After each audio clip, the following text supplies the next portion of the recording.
It begins on Lydia's birthday. But this isn't the kind of birthday anyone wishes for. The atmosphere feels off, strange, heavy, like Beacon Hills itself knows something's coming. Lydia Martin, still recovering from her unexplained breakdowns, is trying to piece her life back together. But the nightmares haven't stopped. The hallucinations keep clawing at her mind. And tonight, they're about to blur the line between memory and madness. At school, her friends are trying to be supportive. Allison, still reeling from her mother's death, keeps a brave face. Scott, caught between love and danger, is doing his best to hold everything together. Stiles, as always, is the glue of the group, trying to make Lydia's birthday feel normal. But nothing is normal anymore in Beacon Hills. Not since Jackson turned into the Kanema. Not since hunters and werewolves began playing the same deadly game. The party is set. Music, lights, costumes. It's supposed to be fun, a night to forget the chaos. But even before the first drink is poured, there's tension in the air. Derek's pack is restless. Scott and Isaac can feel something's wrong. The night isn't going to end well, and deep down, they all know it. As guests begin to arrive, Lydia's smile looks forced. Her mind feels like it's splitting in two. She walks through the crowd, flashes of fire and screaming echoing in her head. She doesn't tell anyone. She can't. Not after everything that's happened. Instead, she plays the part, the perfect birthday girl in a broken town. Meanwhile, Scott and Allison are caught in the silent ache of being apart. Their love is still there, burning quietly, but her family's war against the supernatural has drawn a thick line between them. Every glance they share carries both longing and pain. Stiles notices, but he doesn't say a word. He knows what loss feels like. Then, something strange happens.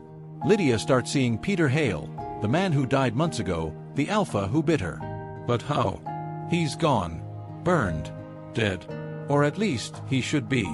Yet there he is, appearing in flashes, taunting her, whispering, guiding. Lydia thinks she's losing her mind, but Peter has other plans.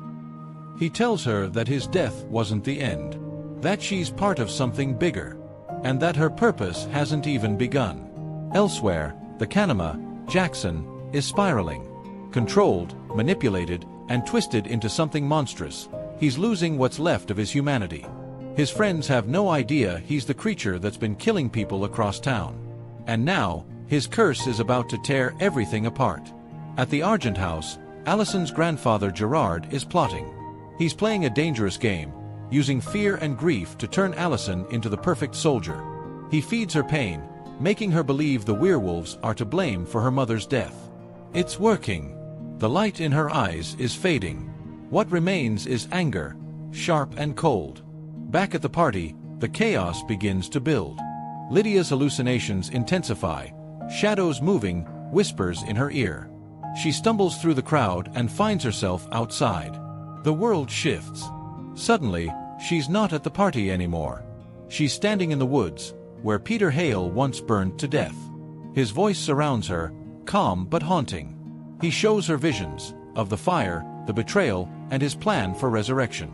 Lydia doesn't realize it yet, but she's the key, the one who will bring him back.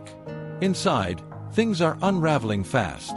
Stiles tries to keep things under control, but Scott can feel the pull of the supernatural thickening around them. Isaac senses it too, the electricity in the air, the quiet hum of danger. They know something's coming. Then, out of nowhere, a scream. Someone's hurt. The music cuts. People panic. The lights flicker. And in that confusion, Lydia vanishes. Scott and Stiles rush to find her. They split up, searching every room. Meanwhile, Allison gets a call from her grandfather. He tells her to stay sharp, to remember who the enemy is. His manipulation deepens, turning her confusion into resolve. Scott finds Lydia outside, trembling.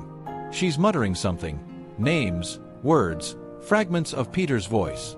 He tries to calm her, but she pushes him away. Her eyes look empty, distant.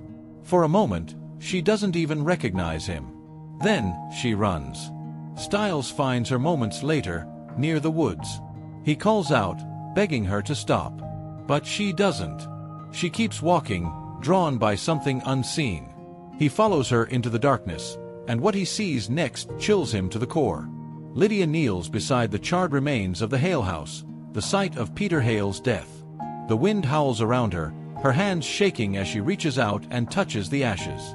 And then, it happens. A spark of supernatural energy bursts from the ground. The air ripples. Flames flicker. Stiles watches in horror as Peter Hale's body begins to reform from the ashes. He's coming back. Lydia screams, not in fear, but in pain, as her body becomes the vessel for his resurrection. The power surges through her, violent and unrelenting. Scott and Derek arrive too late. Peter stands there, alive once more, smiling like a man reborn. The look in his eyes says everything. He's back, and he's stronger than ever. Lydia collapses, unconscious. Scott rushes to her side while Derek faces Peter, his uncle, his old alpha. There's fury in Derek's eyes, but also disbelief. Peter, calm as ever, simply says, "Did you really think death would stop me?" Meanwhile, at the Argent home, Allison breaks down. Her grandfather's manipulation finally hits her. Her mother's death, her father's silence, the lies, it's too much. She picks up her bow, her hands trembling. She's ready to fight, but the question is, who is she really fighting for? Back in the woods, the aftermath is brutal. Peter's back from the dead, and Beacon Hills is once again thrown into chaos. Scott knows things will never be the same. He looks down at Lydia, realizing she's not just another human caught in the crossfire. She's something else now, something powerful, something connected to the supernatural in a way no one understands. As the episode draws to a close, Lydia wakes up in her bed, drenched in sweat. The memory of what happened feels like a dream, but she knows it was real. Her reflection in the mirror flickers. For a split second, she sees Peter's face staring back. Across town, Peter watches the full moon rise from the shadows. His smirk is cold, knowing. His return isn't just about revenge, it's about reclaiming his legacy. And as for Scott and his friends, they're left trying to make sense of it all. Derek knows the balance of power has shifted. Stiles can't shake the image of what he saw in the woods. Allison's heart is breaking under the weight of her family's lies.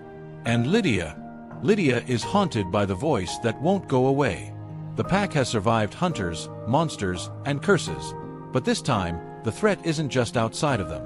It's inside Beacon Hills, inside their circle, and inside their minds. Because Peter Hale is back. And the game has changed forever.